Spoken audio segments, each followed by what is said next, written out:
Coldrif cough syrup നിർമ്മാണം പരിശോധിക്കുന്നതിൽ Tamil Nadu drug control വിഭാഗത്തിന് ഗുരുതര വീഴ്ചയുണ്ടായി എന്ന് കേന്ദ്ര സർക്കാർ. മരുന്ന് നിർമ്മാണ കമ്പനിയിൽ കൃത്യമായ ഓഡിറ്റിംഗ് നടത്തിയിരുന്നില്ലെന്നാണ് വിവരം. കേന്ദ്ര ഡ്രഗ് സ്റ്റാൻഡേർഡ്സ് കൺട്രോൾ ഓർഗനൈസേഷന്റെ ഡേറ്റാബേസിൽ ശ്രീഷൻ ഫാർമസ്യൂട്ടിക്കൽസിനെ കുറിച്ച് വിവരങ്ങളൊന്നുമില്ല. അന്വേഷണത്തോട് തമിഴ്നാട് സഹകരിക്കുന്നില്ലെന്നും വിമർശനം.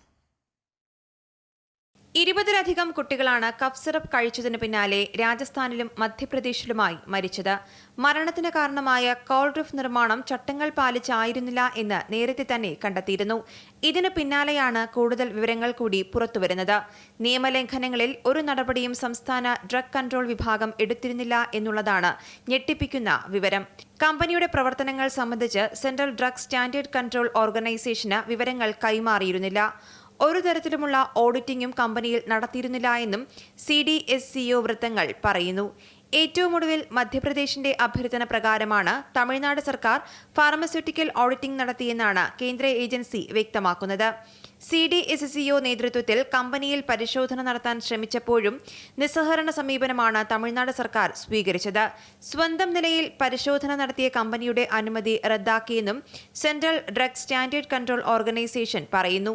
ഇപ്പോഴും അന്വേഷണത്തോട് തമിഴ്നാട് സർക്കാർ സഹകരിക്കുന്നില്ല എന്നുള്ളതാണ് കേന്ദ്രത്തിന്റെ ആരോപണം. ആവശ്യമായ വിവരങ്ങൾ ഇതുവരെ അന്വേഷണ ഏജൻസികൾക്കോ കേന്ദ്ര സർക്കാർ സംവിധാനങ്ങൾക്കോ തമിഴ്നാട് ഉദ്യോഗസ്ഥർ കൈമാറിയിട്ടില്ല. മരുന്ന് നിർമ്മാണം, വിതരണം തുടങ്ങിയ കാര്യങ്ങളെ സംബന്ധിച്ചുള്ള കേന്ദ്ര പോർട്ടലിൽ ശ്രീഷൻ ഫാർമസ്യൂട്ടിക്കൽസ് രജിസ്റ്റർ ചെയ്തില്ല എന്ന വിവരം കൂടി പുറത്തുവരുന്നുണ്ട്. 2023 ഒക്ടോബറിൽ ആരംഭിച്ച ഈ നടപടിയുടെ ഭാഗമാകാൻ കമ്പനി തയ്യാറായില്ലെന്നും അല്ലെങ്കിൽ സംസ്ഥാനം അവരെ അതിനായി നിർബന്ധിച്ചില്ല എന്നും ഉദ്യോഗസ്ഥർ കുറ്റപ്പെടുത്തുന്നു. ഏതായാലും സംസ്ഥാന ഡ്രഗ് കൺട്രോൾ വിഭാഗത്തിനെതിരെയും സർക്കാരിനെതിരെയും ഗുരുതര ആരോപണമാണ് കേന്ദ്ര ഏജൻസികൾ നടത്തുന്നത്. അമൃത ന്യൂസ്, ന്യൂഡൽഹി.